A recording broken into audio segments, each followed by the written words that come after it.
Welcome back to STL Live. I'm Sarah Thompson, and we're learning about the 9th Annual American Natya Festival with the festival's director, Prasanna Kasthuri, as well as Nagendra Sanjeeva, who is the president of Soorya Performing Arts, the presenter of the festival.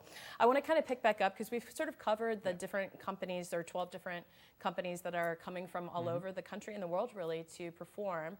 But there's also going to be a competition. Is that correct? That's right.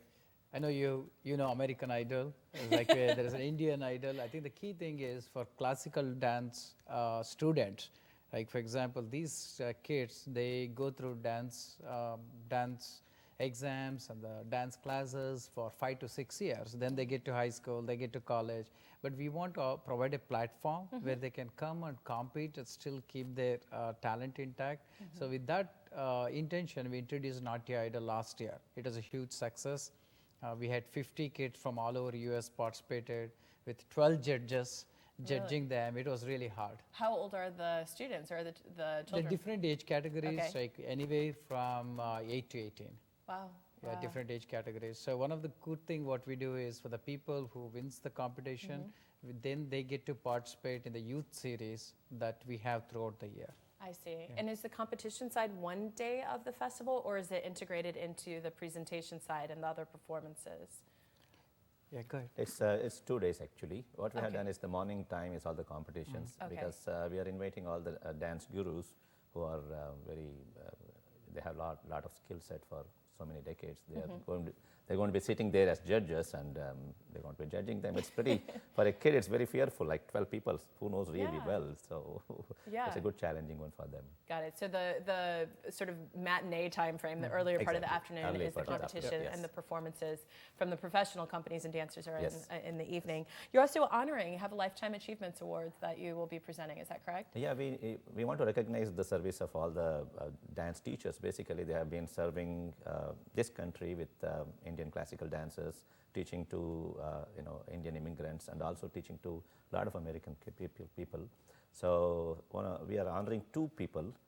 One is a teacher. Her name is Sudha Chandrasekhar.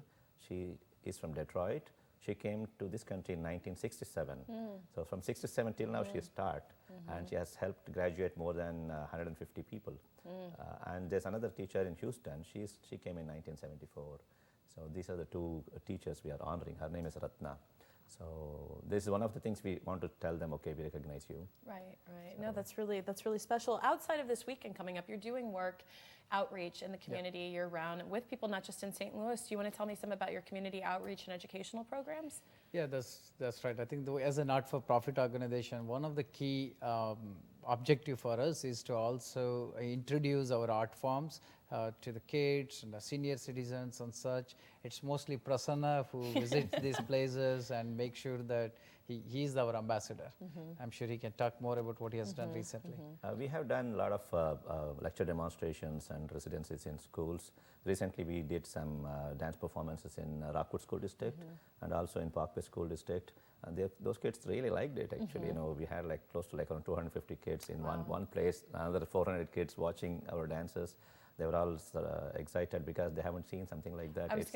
It's a window for them to open to 1.2 billion people traditions. Yes, no, I was going to say, and what is generally their response when they're, after your session is done or the teaching, the residencies or the program's done, what do they say? They always say, okay, we haven't seen this one. We didn't know we can do like this because, we use a lot of movements which is not seen in the Western classical dances. And the music which we use is raga based, so which is so typical of Indian thing that idea is not there. So they're very excited. I know a lot of them want to learn. It is. It's really beautiful. I mean, just even observing it, the technique just seems so. It seems challenging. It seems like you obviously would have to do a lot of training for it, but really quite beautiful. Well, thank you so much for being here and sharing information about the festival. We've got the information there for you on the screen. It's the 9th Annual Natya Festival coming up. It's in conjunction with World Dance Day.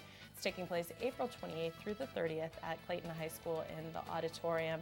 For more information, you can go to natya.org. That's natya.org for more information and information about tickets. Thank you again for being here. Thank you very much. Thank you.